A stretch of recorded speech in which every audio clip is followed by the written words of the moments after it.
La parfumerie est un grand secteur économique, 18 milliards de dollars aujourd'hui. C'est un marché mondialisé, mais mondialisation ne veut pas dire uniformisation.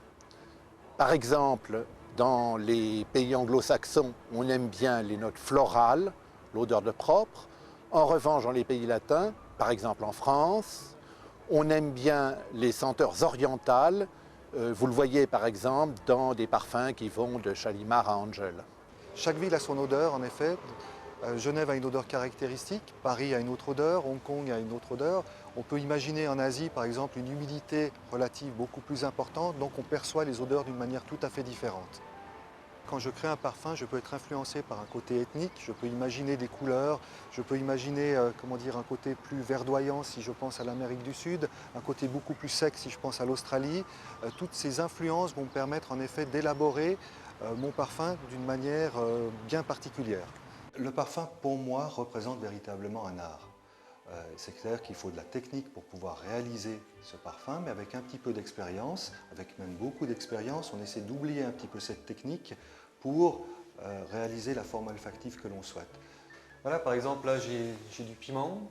Ici, je peux trouver aussi du romarin. Je pourrais vous trouver une odeur d'herbe coupée. Je pourrais aussi avoir une odeur boisée. En fait, toutes ces matières premières qu'on a ici, si vous avez la chance d'être dans un laboratoire de parfumeur, eh bien, vous avez peut-être le loisir de faire quasiment une petite mini-psychanalyse par les odeurs, simplement par le fait que dans chacun de ces flacons qu'on a ici sur cet orgue à parfum, vous avez une petite partie de votre vie. J'aime bien imaginer en fait un parfum comme quelque chose qui a un début et qui a une fin. Un parfum est un espace de temps émotionnel, un espace de temps olfactif et émotionnel qui se développe selon un ordre chronologique et irréversible, mais choisi réellement par son créateur.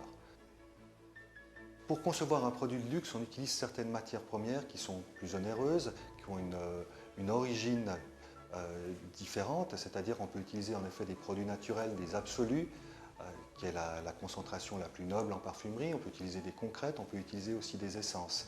Bien sûr, ces essences, ces concrètes, ces absolus ont un prix. Il est évident que sur un produit mass market, on ne va pas utiliser ce même genre de matières premières, on va utiliser ce qu'on appelle des bases ou des substituts. Le luxe dans le monde du parfum, ça peut être une famille olfactive, ça peut être une forme olfactive, comme ça peut être aussi la manière dont le parfum est porté. Un parfum, c'est avant tout une aura. On génère une aura différente en portant un parfum. Et c'est clair que si ce parfum est bien porté, s'il correspond à la personnalité de la personne, en effet, à ce moment-là, on a quelque chose qui, pour moi, représente le luxe.